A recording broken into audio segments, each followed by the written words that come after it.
Hello, I'm Vic Gilgis, and I hope this video helps you think a bit better, kind of cheer you up. I'm here to help you with well-being, that type of thing. This particular recording, I'm going to relate to something I did this morning, which was I went to a meditation class, and it was very good. And there were some new people attended the class, so the instructor or the tutor, he asked the class to say who they were and say anything about themselves that they wanted to do. And I noticed that, having gone around the room, there was about a dozen people there. That certainly half a dozen people gave their name and then said, I'm just checking if it's recording. I'm up in my head. I've got a very busy mind, and it can't. My thing is that I can't stop thinking about my problems, my issues.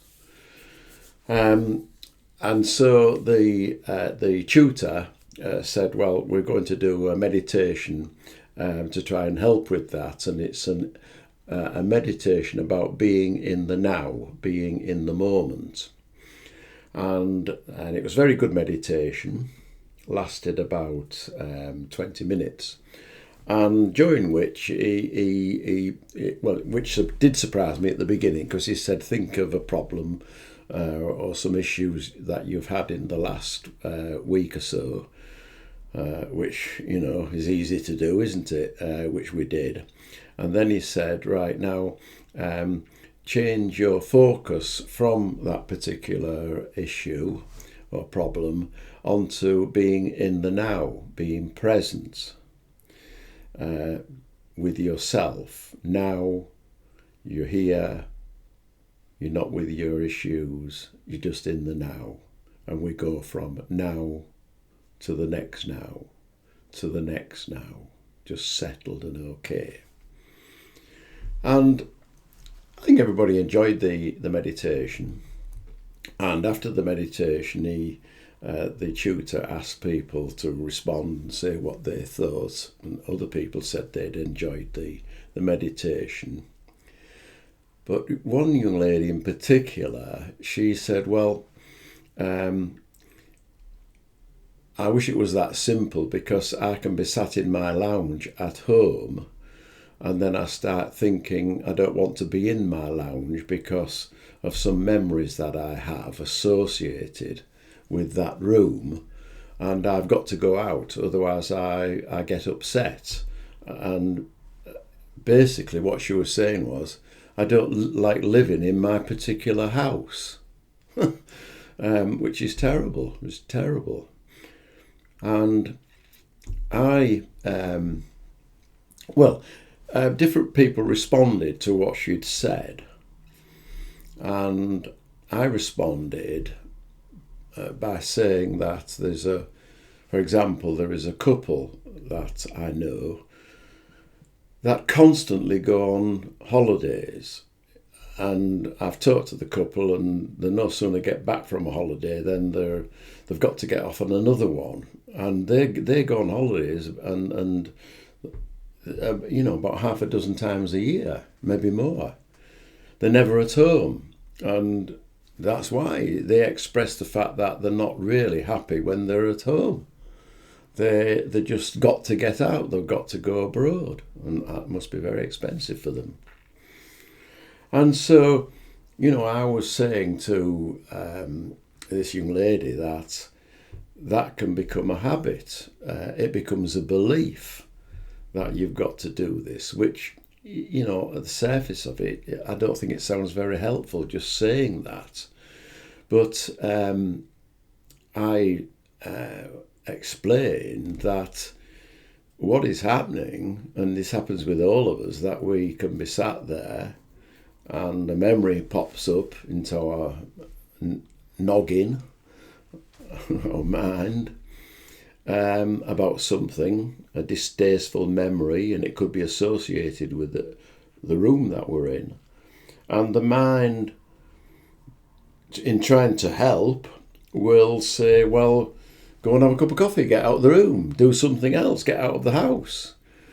And because it is trying to help, that's what it is, his job is to help, it comes up with a solution because it doesn't want the suffering, the upset. And that then, the next time that can happen, because that is stood there as a solution, that then becomes a habit. And it's a belief we have that that solves the problem.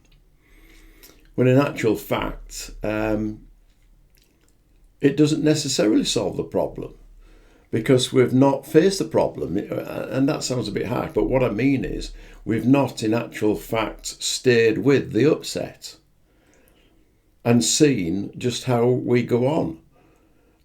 Because the mind has said, don't face it, you're upset, get out of the upset. And what I'm saying is that it's surprising that when you do stay with the bad feeling, that it doesn't persist, and that you learn to go through that.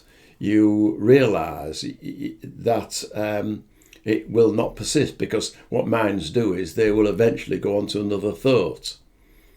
And I'll give you another example of this. My brother and his wife are both passed now. But when, after my brother passed and his wife was still alive, my sister-in-law, I went to visit them. They had a bungalow, and I was in the lounge with my sister-in-law, and I saw a rug on the floor. I picked the rug up and I put the rug on the back of the couch. And my sister-in-law, she said, oh, please don't do that, Vic. It's upsetting. And I said, well, why? She said, well, when your brother used to have a nap in the afternoons, he always put that rug there. And that reminds me of him, and I miss him, and it's very upsetting. So I understand that. Obviously, we're human, and that is an upsetting thought. And she believed that that was a thing that could avoid that type of thought. Now, what I'm getting to here is that the mind, in coming up with solutions, can often get us into habits which keep us stuck. And certain rituals or procedures don't have to be followed in order to be okay with ourselves, be in the moment. And of course, that was the purpose of the meditation, was to just be in the now, was just to be still with thought. But as I say, we can, as that young lady did, come up with examples of when she found this impossible to do. And what I'm saying is that the reason that happens is because the mind has come up with what it thinks is the solutions to that, but that is not necessarily, because the mind is just a computer. It's doing what it thinks, and it's doing what it thinks is correct from its point of view, from its conditioning, from its intellect, which is not, well, which is it's not coming from wisdom, let's put it another way. And wisdom comes from from stillness. It comes from the unknown. And if we look in terms of what we really are at the soul level, we are just pure consciousness. Consciousness not marred or tainted by our thoughts. Because our thoughts come and go, they're not really who we are. Who we are is something before thought. And that, I suppose, is the essence of this talk, is that when we refer to our thoughts, particularly past thoughts or worries about the future, then the mind always tries to come up with solutions, but the mind just doesn't have the solutions, because the mind, in its problem solving, in using its intellect, it's not built to do that. What is built to do that is something before the mind, before thought. And that is when the mind goes quiet, and that is when we can listen or feel the wisdom again, which comes from before thought, and that is always with us. So basically, we are okay. We're not our worries which run through our mind. We are much more than that.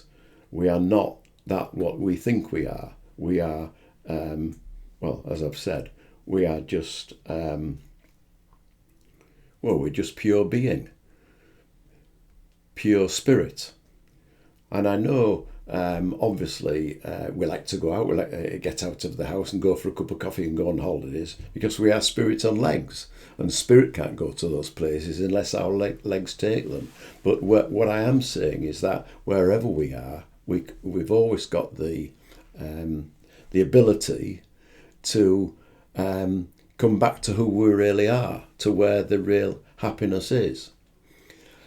In fact, that reminds me of a course many years ago I attended by a wonderful chap called Robert Holden, on his 9-week happiness course. And when he first started these courses, he wanted sponsorship. In fact, he wanted a film to be made about his happiness course. Happiness Now. In fact, he wrote a book called Happiness Now, a brilliant book, one of the very first books on happiness.